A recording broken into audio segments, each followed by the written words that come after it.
নতুন এবং উন্নত সফেদ, এতে আছে স্মার্ট জাইমসের শক্তি। স্মার্ট জাইমসের শক্তি মানে দাগ দূর করে, জামা কাপড়কে রাখে সুগন্ধময়।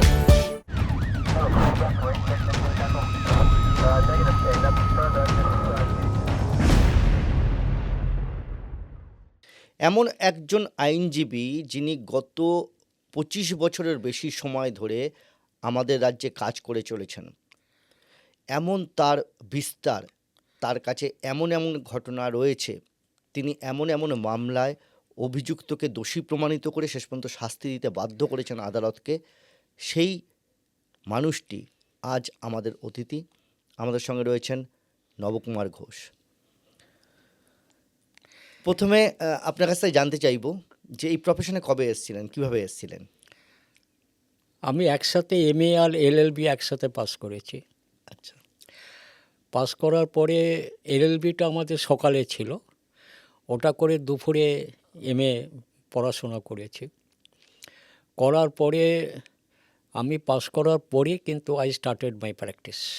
আচ্ছা।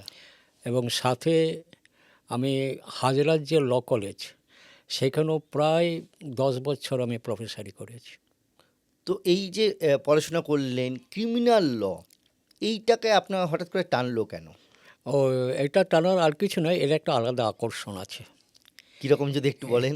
আকর্ষণ মানেই হচ্ছে যে আমাদের সমাজে দেখবেন যারা অপরাধ করছে তাদের প্রতি সমাজের মানুষের একটা অন্য ধারণা থাকে, কিন্তু সেই ধারণাটা সত্য নয়। প্রত্যেকটা অপরাধের পেছনেই কিন্তু একটা কারণ থাকে। উইদাউট কারণ কোনো অপরাধ হতে পারে না। তাই আমি যে সমস্ত মামলাগুলো করেছি, আমি তাদের জিজ্ঞাসা করেছি এবং তারা বলেছে যে যদি আমি অপরাধ করে থাকি তাহলে তার পেছনে হচ্ছে কারণ আছে। প্রথম বড় মামলা কি করেছিলেন?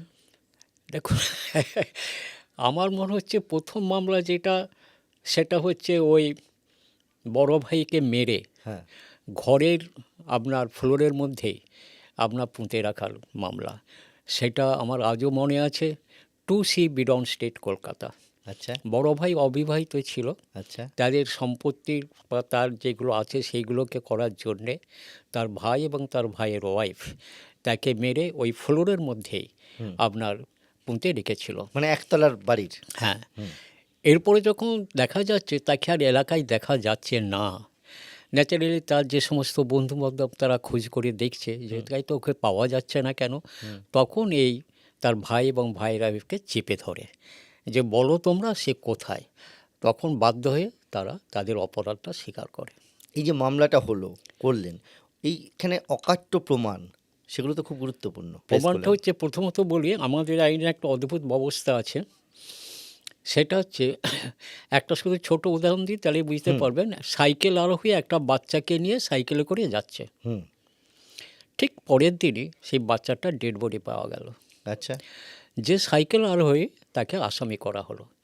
এখানে সাইকেল আরোহীকে জবাবদিহি করতে হবে যে যতক্ষণ সে সাইকেলে করে নিয়ে গেছিলো এবং ছেড়ে দিয়েছিল তার মধ্যে তার কোনো অঘটন ঘটেনি। প্র্যাকটিক্যালি ওনার্স যেটাকে বলি সেটা তার হাতে চলে যায়। আচ্ছা, মানে লাস্ট সিন টুগেদার মানে হচ্ছে? Yes, last seen together. এই লাস্ট সিন টুগেদারটা যার হাতে যাবে তার প্রমাণ এই মানে এই নয় যে প্রসিকিউশনকে সব ক্ষেত্রেই বিয়ন্ড রিজনেবল ডাউট প্রমাণ করতে হবে, তার নয়। প্রসিকিউশন একটা স্টেজ পর্যন্ত নিশ্চয়ই তার দায়িত্ব পালন করবে, তারপরে কিন্তু দায়িত্ব এসে যায় আসামির উপরে বাকিটা। এবং যদি কোনো আসামি একটা নিজস্ব প্লি নেয় যে ওই দিন আমি ওখানে ছিলাম না, আমি অন্য কাজে নিযুক্ত ছিলাম, এটা তার দায়িত্ব প্রমাণ করার। যদি সে দায়িত্বটা প্রমাণ করতে না পারে, সহজেই তখন কিন্তু কোর্টের পক্ষে সিদ্ধান্তে আসা খুবই সহজ হয় যে এ নিশ্চয়ই অপরাধী। যার জন্যে আমরা সাধারণত কোনো প্লি নিই না। কঠোর এবং বাস্তব প্রমাণ সাপেক্ষ কিছু না পেলে আমরা কখনোই ডিফেন্স হিসাবে কখনো আমরা প্লি নিই না। আচ্ছা, তো প্রথমে তো আপনি সরকারি আইনজীবী হিসেবে বা এই বিশেষ সরকারি আইনজীবী না, হিসেবে প্রথমত আমরা যেমন জেনারেল প্র্যাকটিস করি, সেই বাচ্চা ছেলের মতো এই কোর্ট দৌড়াচ্ছে ও কোর্ট দৌড়াচ্ছে। হ্যাঁ, মানে একটা জিনিস বলতে খুব কষ্ট লাগে, বহু ভালো ভালো আইনজীবী আমাদের প্রফেশনে আসেন, কিন্তু একটা নির্দিষ্ট সময়ের পরে তারা এই প্রফেশন ছেড়ে দিয়ে তারা অন্য কোনো সার্ভিস নিয়ে চলে যান। কারণ এই প্রফেশনের এমন কিছু ব্যাপার আছে যেগুলোর সাথে যদি আপনি নিজেকে মেলাতে না পারেন, তাহলে কিন্তু প্রফেশন থেকে আপনাকে চলে যেতে হবে। যেমন যে ধরুন আপনি মামলা যদি না পান, তাহলে আপনি কতদিন নিজে আপনি কোর্টে আসবেন আর যাবেন? আপনাকে তো মামলাটা পেতে হবে। সেই মামলা পাওয়াটা হচ্ছে একটা দুরূহ ব্যাপার, কারণ এই মামলাটা কিছু মানুষের হাতের মধ্যেই কিন্তু থাকে, তারাই সেটাকে ইউজ করে, যার জন্যে বহু ভালো ছেলেমেয়েরা আমাদের জগতে আসে, কিন্তু 5-6 বছর থাকার পরে তারা বাধ্য হয়ে হয় চাকরি নিয়ে বা অন্য কোনো কোম্পানিতে তারা চাকরি নিয়ে চলে যায়। তার মানে এখানেও কি বলছেন আপনি একটা র্যাকেট কাজ করে? হুম র্যাকেট কাজ করে? সে তো সর্বত্রই রয়েছে। ধরুন এই যে কলকাতা শহরের বা যে কোনো জায়গাতে যে সমস্ত ঘটনাগুলো ঘটছে, তা প্রথমত তারা কার কাছে যায়? প্রথমত ইদানিং এটা হয়েছে, আগে ছিল না। প্রথমত আপনাকে যেতেই হবে আপনার এলাকার যিনি পলিটিক্যাল লিডার, যদি তাকে ওভারটেক করে আপনি কোথাও যান মুশকিল। নেক্সট হচ্ছে থানা, নেক্সট হচ্ছে কোর্ট। কোর্ট তো থার্ড পজিশন, ডাইরেক্ট কোর্টে যাওয়া যায় না। কিছু কিছু ম্যাটার আছে যেগুলো থানার এখতিয়ারের মধ্যে পড়ে, আর কোর্টেও যদি আপনি গিয়েও থাকেন, কোর্ট আপনাকে রেফার করে দেবে থানাতে যাওয়ার জন্য। ফলে সমস্যায় পড়ছে মানুষ। বউবাজার বিস্ফোরণ, রশিদ খান, কলকাতা শহরের অন্যতম বড় ঘটনা। সেই কেসে আপনি নাকি সরকারি আইনজীবী ছিলেন। কি কি প্রমাণ ছিল? শুনুন, রশিদ খান, ওটাতে আমাদের বোধহয় তদন্তকারী অফিসার ছিলেন সমীর গাঙ্গুলি মহাশয়, লালবাজারের একজন ভালো অফিসার সমীর গাঙ্গুলি মহাশয় ছিলেন।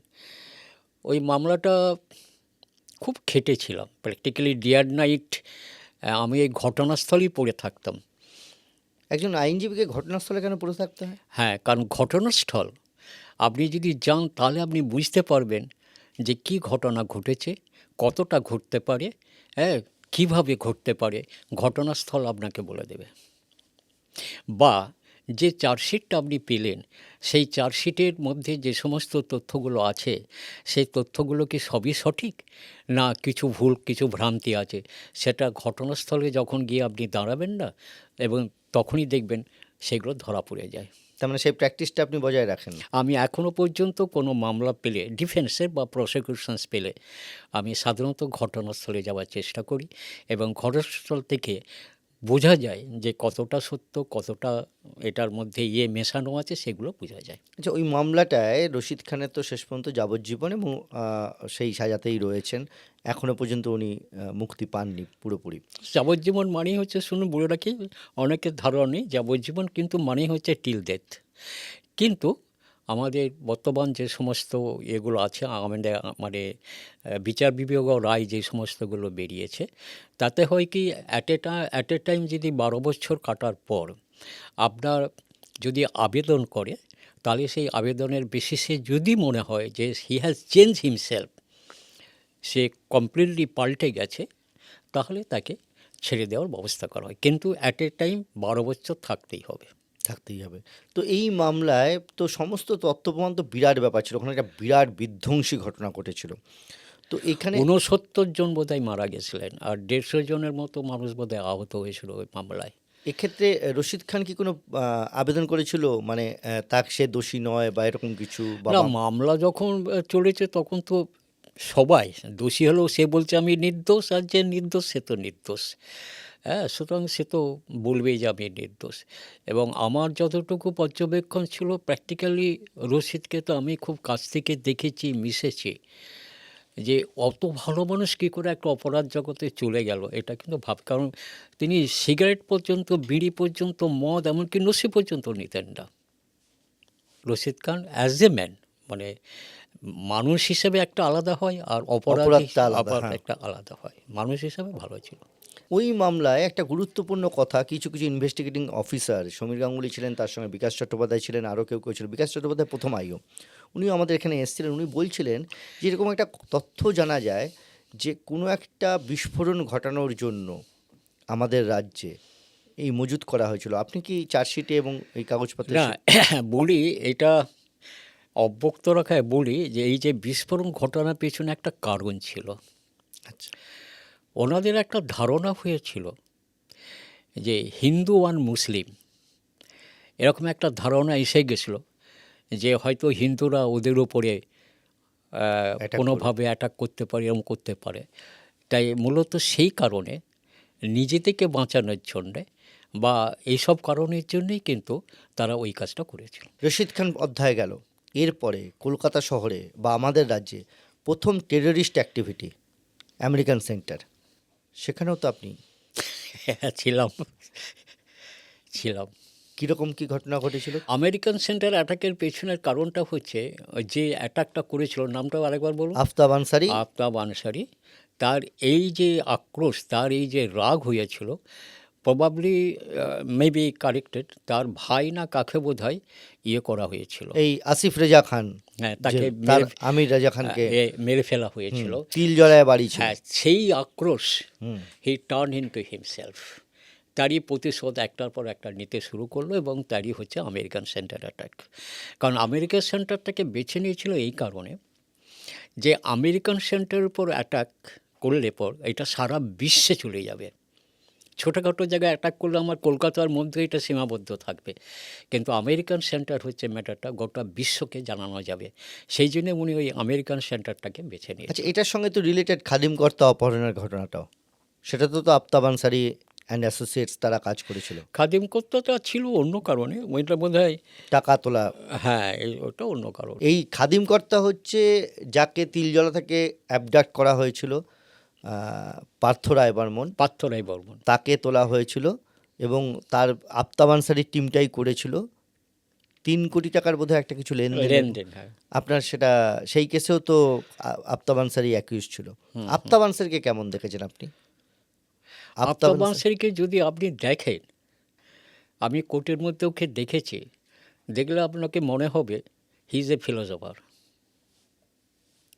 শুধু দেখি অদ্ভুত শান্ত, আচ্ছা, কথাবার্তা কি সুন্দর, আচরণ কি অপূর্ব। এবং আমি একটা কথা বলি যে সমস্ত আসামি যারা অপরাধ করেন তাদের কিন্তু দুটো ক্যারেক্টার আছে, একটা হচ্ছে অপরাধীর ক্যারেক্টার আর একটা হচ্ছে ন্যাচারাল মানুষের ক্যারেক্টার। আচ্ছা, আমি যখন অপরাধ করছি তার একটা আলাদা হ্যাঁ, বুঝতে পেরেছি। বাট অ্যাজ এ মানুষ হিসাবে কিন্তু আমার আরেকটা। আর একটা কথা বলা যায়, এই অপরাধের পেছনে কোনো কারণ না থাকলে অপরাধ হয় না। হ্যাঁ, এই আফতাব আনসারিকে কেমন দেখেছেন? পড়াশোনা করা? না, খুব একটা পড়াশোনা না, খুব আচ্ছা। একটা পড়াশোনা। বাট ওই যে বললাম, ও যখন কোর্টঘরের মধ্যে বসে থাকতো, দূর থেকে দেখলে মনে হবে একজন ফিলোসফার বসে আছে।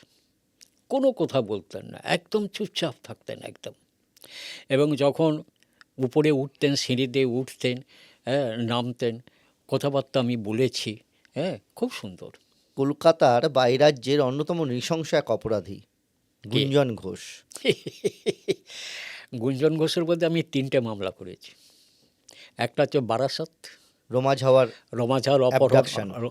অ্যাবডাকশন মামলা, একটা বোধহয় শিয়ালদা কোর্ট, আর একটা বোধহয় আমার আলিপুর কোর্ট। এই গুঞ্জন তো মারাত্মক অপরাধী। গুঞ্জনের অপরাধের তো সীমা পরিসীমা নেই। সেই বিষয়ে কোনো সন্দেহ নয়, অপরাধী হিসাবে তার কাছে খুন করাটা একদম জলভাতের মতো ছিল এবং সেটাকে লুকোনো একদম, এই বিষয়ে কোনো সন্দেহ নেই। একটা ড্রাইভারকে বা লেনদেন নিয়ে ভাগবাটনে গণ্ডগোল হয়েছিল, ওই ঘটনাটা একটু বলবেন? কোনটা হয়েছিল? একজন ওর লেনদেন নিয়ে বখরা নিয়ে গণ্ডগোল হয়েছিল, ও তাকে নিয়ে গিয়ে মেরেছিল। ওই যে বোধহয় ম্যাক্সিমাম পোর্শনটা ও চেয়েছিল, মানে কিন্তু সে ওই দিতে রাজি হলো না। তখন ওই তাকে ডেকে নিয়ে গিয়ে মানে আমি বললাম যে ওর মধ্যে গুঞ্জন ঘোষের লাস্টে মানে হত্যা করা, মার্ডার করাটা একটা যেন অভ্যেসে দাঁড়িয়ে গেছিলো। মানে কোনো কিছু হলেই, মানে ও যেটা বলছে সেটা যদি আপনি না মানেন বা না শোনেন, আপনাকে খুব যত্ন সহকারে নিয়ে গিয়ে মেরে দেবে।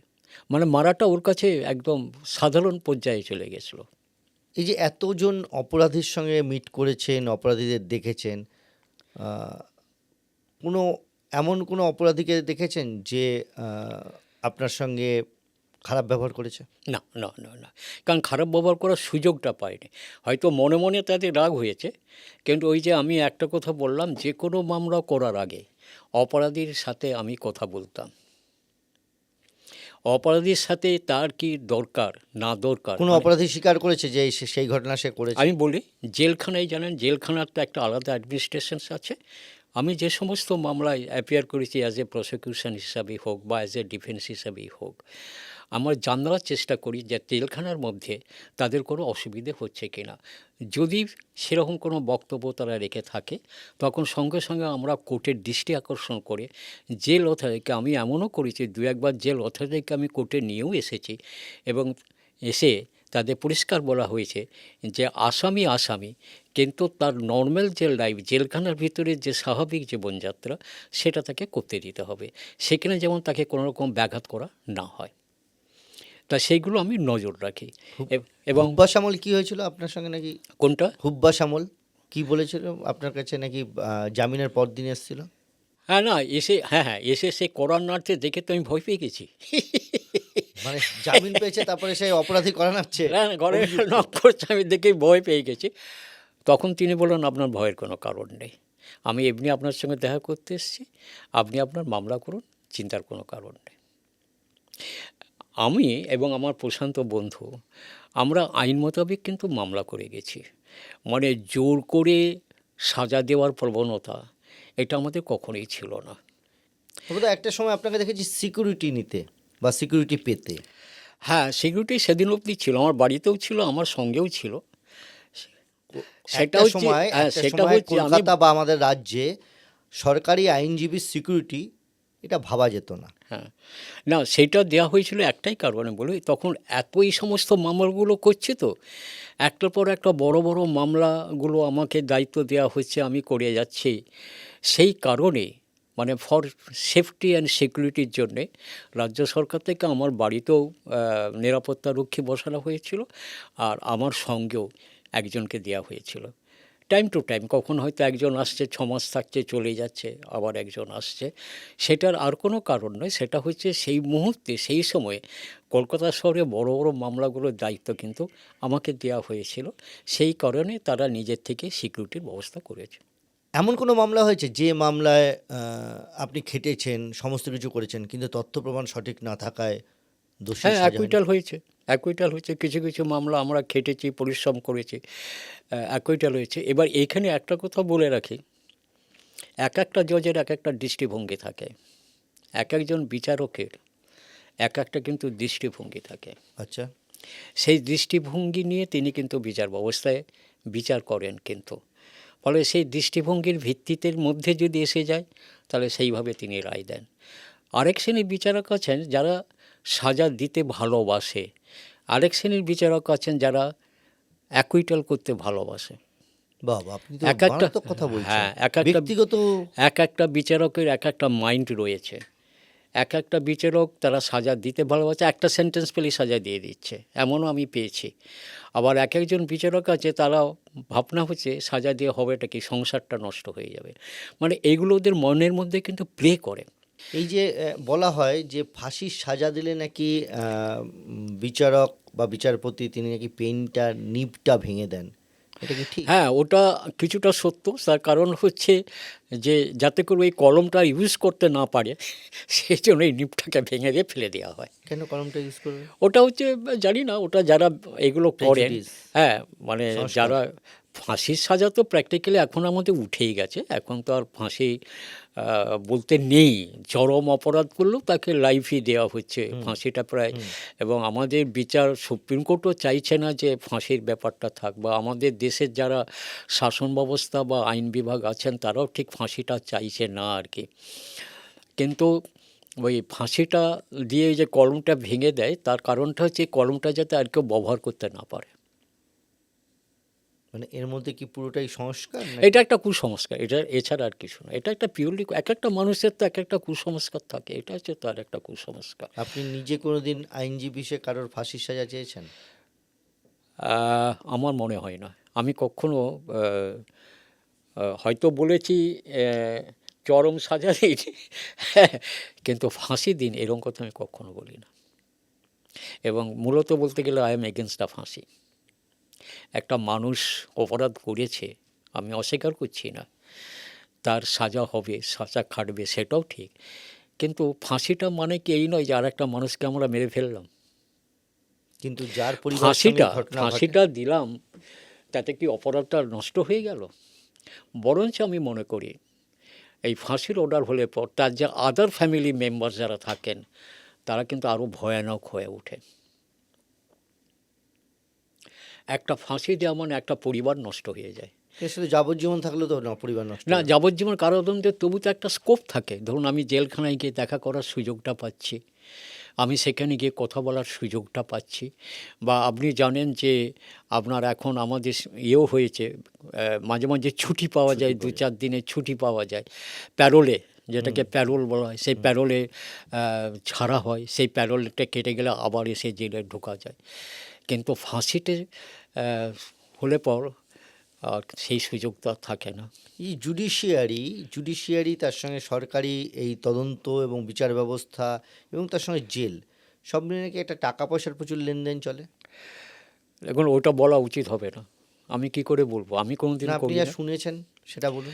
এ তো হতেই পারে। ধরুন আমি যখন মানুষ যখন বিপদে পড়ে তখন সে বিপদ থেকে উদ্ধার পাওয়ার জন্যে তার হাতের সামনে যা কিছু থাকে সব কিছু সে ব্যবহার করার চেষ্টা করে তো get rid of that problem.